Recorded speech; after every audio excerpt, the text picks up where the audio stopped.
你撳一撳 DVD 啊，睇下你有冇 DVD，一定冇。我已經講咗俾你聽，呢個係真係講真噶嘛，又唔係呃你哋阿 Sir。喂，各位街坊，有個靚仔哥哥揸架波子出街，本身就好型好矚目，但唔好彩遇到交通警截查，靚仔哥哥唔單止唔低調，仲要拍片串長官，長官隨即懷疑你部車有問題，即刻激嬲靚仔哥哥，雙方喺街頭上演驗車大戰，到底靚仔哥哥當面得罪長官，最後點收科呢？唔講咁多，我哋睇片先。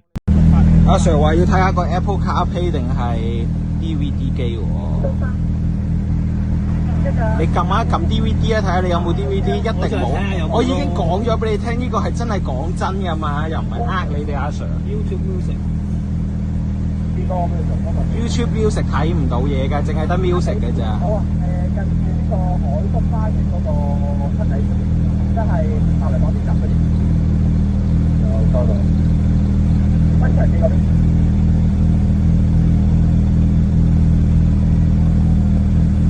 又冇黑玻璃，又冇食。唉，得未啊？上我掹得未啊？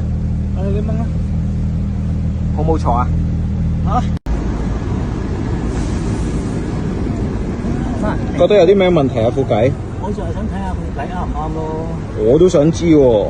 你都想知啊？我而家就想知啊嘛。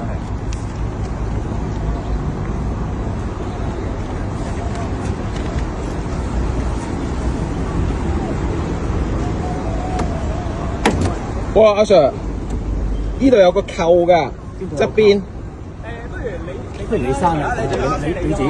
睇完條片係咪好精彩呢？等我同大家講解呢件事啦。事發時間係琴日下晝，地點係大圍海福花園附近，主角分別係揸波子嘅靚仔哥哥同埋一個交通警。本身只係普通查車，但因為部車好搶眼，而且靚仔哥哥語氣唔好，搞到現場氣氛有啲頂心頂肺，所以由查車小事升級到一件大事。事情經過係咁嘅，長官首先將注意力放喺車入邊嘅顯示系統，懷疑車內加裝影片播放功能。靚仔哥哥就不停講解呢部機只能播放音樂，唔可以播放影片。長官查完部機都冇發現問題，靚仔哥哥即刻串長官，純粹覺得自己架車好型，所以想上車享受佢嘅座駕。長官見靚仔哥哥咁串嘴，決定檢查波子有冇其他改裝，之後就落車檢查波子嘅引擎。但係長官唔熟悉呢架車，唔小心整爛人架波子，雙方因此爆發更大嘅爭執。結果係點樣呢？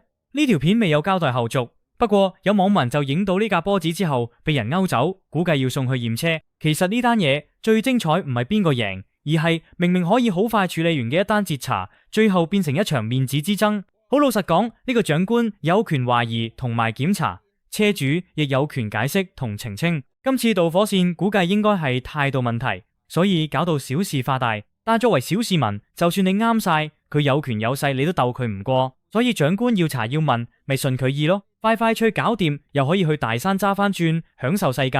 好啦，觀眾睇完呢單大圍波子截查風波，又覺得係車主太多嘴，搞到自己中招，定係現場真係有啲查到離晒題呢？歡迎留言討論，我哋下條片再見，拜拜。